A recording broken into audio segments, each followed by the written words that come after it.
ọ̀dẹ akéwì kọ́mọ́ òkun ọ̀rọ̀ tó ń jà ràn nípa Àgbàlá Gabriel àti Muyideen. Àwọn kan ní onílé ní lọ́wọ́, àwọn míì náà ní àlejò dìmẹ́rù. Kí ló ń rí sí oje yìí?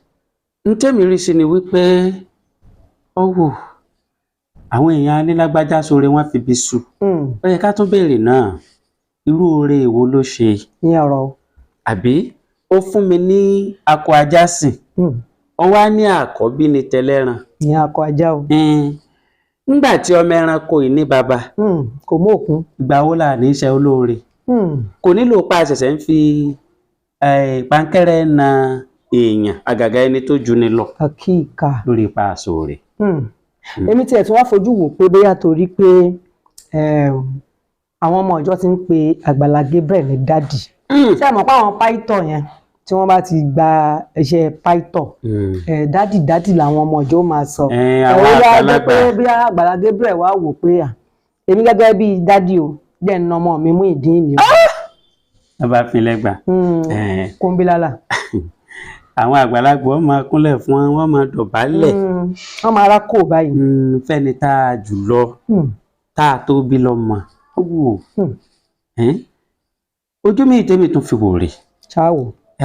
Ó dàbí ẹni pé nítorí pé àwọn olùṣọ́ àgùntàn yìí wọ́n wà ní ipò ńlá. Òmínú wọn a máa kúrò lórí iṣẹ́ tẹ̀mí tí ó máa ṣiṣẹ́ míì. Iṣẹ́ tí ó kọ́. Tí ó kọ́ bíi iṣẹ́ guidance and counseling. Iṣẹ́ psychology. Marriage counseling. Psychology ìfiwàmẹ̀rò. A máa sọ iṣẹ́ tó jẹ́ pé àkọ́mọ́ èyí tá a kọ́. Tí máa mọ́ pọ̀lọpọ̀ pàìtọ̀ ta tẹ́tẹ́.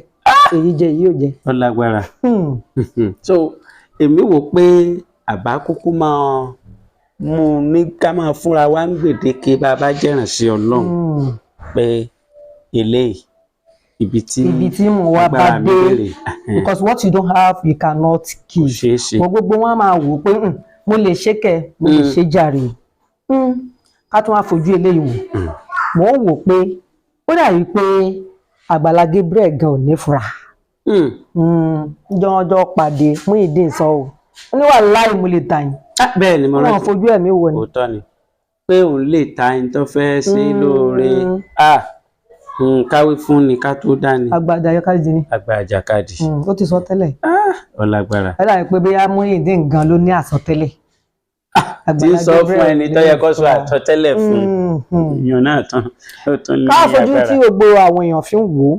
Àwọn kan ní Àgbàlá Gabriel ṣoore ni Muyideen ni aláìmoore.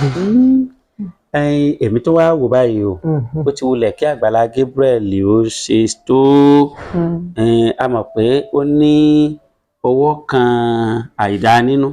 Àkíkà. Ṣùgbọ́n àwọn bàbá wa ní bí ajá olóore bá buni lọ́mọ jẹ a kì í bínú tán ká má bàa jẹ̀bi olóore. Torí àwọn ìbéèrè kan bẹ tí wọ́n bí èèyàn wọn á ní sóun ló bu ọjẹ ní àbájá rẹ̀. Ajá sì ni. Ajá ló bù jẹ. Ǹjẹ́ kò sí ẹ lóore rí? Ṣé ò sí ọ lóore rí? Ṣé mọ̀ pé béèrè míì tún nù. Béèrè. Wọ́n tún wá lè béèrè wípé ṣó yẹ kó o fi bí sùn. Àkíkà kò mọ òkun ni o tó nílò àgbéyẹ̀wò gidigidi. Ẹ fi ìmọ̀ràn yín ránṣẹ́ ẹ jẹ́ ká gbọ́ ká bá ti gbọ́ a tún padà wá fún yín lésì. Láìdé Gold lórúkọ tèmi Emiláyà Gold bàbá òrùka.